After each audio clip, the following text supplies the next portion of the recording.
আমি 5টা ডিম নিয়েছি, ডিমটাকে ধুয়ে নিয়েছি। এবার 3টে আলু নিয়েছি মিডিয়াম সাইজে, ওটাকে কেটে নেব। এটাকেও ডিম আলুকে ভাপিয়ে নেব। আলুটাকেও দিয়ে দিলাম। এবার দেব জল। গ্যাসটা অন করে নিয়েছি, এবার দিয়ে দেব জল।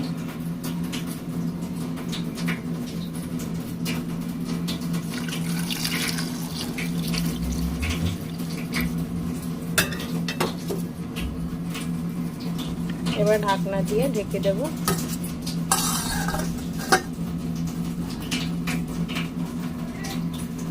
15 থেকে 20 মিনিটে ভাপা হয়ে যাবে। ডিমটা দেখে দেব সেদ্ধ হয়েছে কিনা। 15 থেকে 20 মিনিট টাইম হয়ে গেছে, ডিমটা হয়ে গেছে, ডিমগুলো ফেটে গেছে। এবার নামিয়ে নেব। একটা ডিমটা বের করে নেব জল দিয়ে। ঠান্ডা জল দিয়ে নিয়েছি। এবার ডিমটাকে ছাড়িয়ে নেব। ডিমটা ছাড়ানো হয়ে গেছে। মাঝখান দিয়ে ছুরি দিয়ে একটু কেটে নিয়েছি।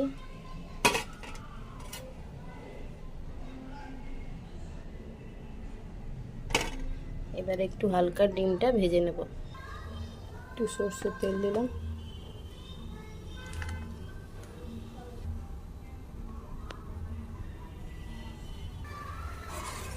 তেলটা গরম হয়ে গেছে। এবার একটা মিডিয়াম সাইজে পেঁয়াজ কেটেছি, পেঁয়াজটাকে লাল করে নেব। লাল করে বের করে নেব। পেঁয়াজটা দিয়ে দিল, লাল করে ভেজে নেব। পেঁয়াজটা বের করে নেব, লাল হয়ে গেছে।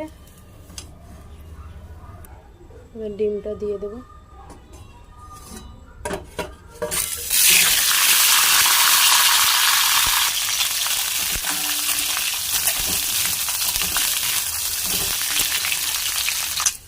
হালকা করে ডিমটা ভাজা হয়ে গেছে, নামিয়ে নেব।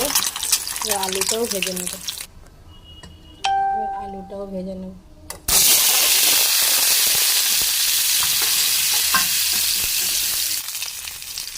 আলুটাও ভেজা হয়ে গেছে, আলুটাও বের করে নেব। বেশি ভাজবো না, হালকা করে ভেজেলাম। আলুটা ভাজা হয়ে গেছে, ডিমও ভাজা হয়ে গেছে। এবার মশলাগুলো রেডি করে নেব। চালমগজ, 4 থেকে 5টা লঙ্কা, রসুন, পোস্ত 2 চামচ পোস্ত, এগুলোকে পেস্ট করে নেব। মিক্সারে বাটিতে দিয়ে দিয়েছি, এবার পেস্ট করে নেব। মশলাটা রেডি হয়ে গেছে। এবার মশলাগুলো বাটিতে দিয়ে নেব।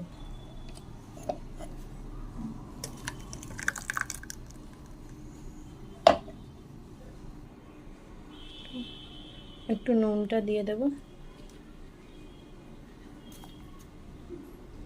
পরিমাণ মতো নুন, একটু কাশ্মীরি লঙ্কা,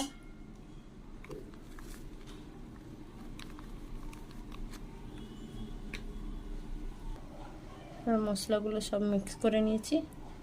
এবার দিয়ে দেব ডিম আলু। একটা ডিমটা সাজিয়ে নেব।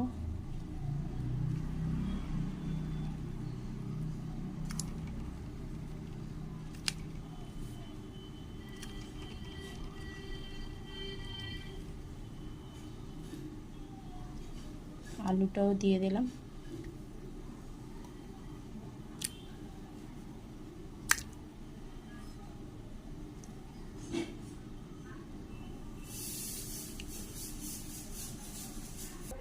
একটা কড়াই বসিয়ে নিয়েছি, কড়াইয়ের মধ্যে একটু জল দিয়েছি।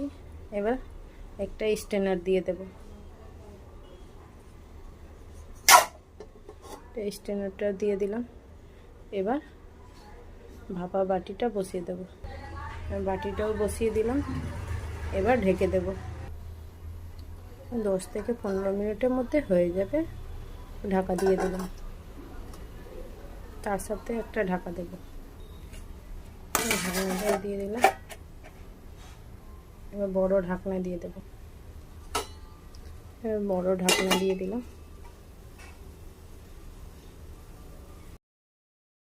এবার ডিম ভাপাটা দেখে নেব হয়েছে কিনা।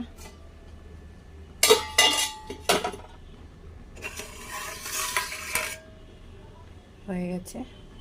এবারে একটু পেঁয়াজ ভাজাটা ছড়িয়ে দেবো।